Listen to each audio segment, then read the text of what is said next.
what do you reckon is like the ballpark revenue that someone should be getting themselves to bring on like a growth specialist such as yourself? Like how big should their company be and what should they be shooting for? It probably depends, like, again, like how profitable they are and like what they have in terms of cash flow and all of that. So we usually recommend people to have at least like 300K revenue and above.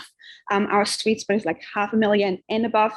7 figures obviously is a little bit more fun because there's more space in terms of like testing different things. But yeah, that's the companies that we're usually working with, like 500,000 multi 7 figures that we're working with.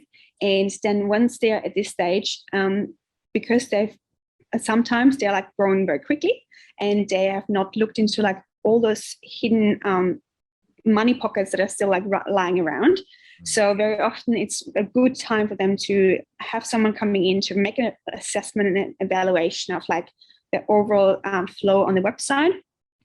Easy cross-sell or post-sell upsells, making a huge difference on like the individual purchases coming through on a website. And obviously with that, making a massive difference on the profitability on the ads as well.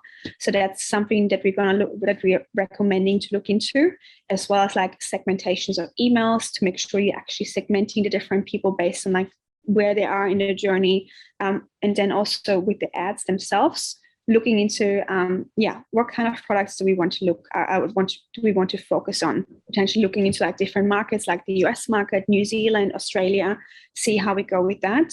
And also really like obviously nailing the customer avatar, make sure you really understand who is your ideal person that you want to purchase from. And if you have a product that is maybe a little bit tricky, like for example that sex toy industry that we talked about before, because we did our research and there's just so much potential in that market. And obviously there's a lot of flagging on Facebook ads and it's very tricky sometimes to advertise, but there is a way. So that's very good. Just make sure if you have products that are maybe a little bit tricky to advertise, just be creative. Look into like different options. Maybe you just need to get them through like, like a quiz, for example, to get them through in the front end.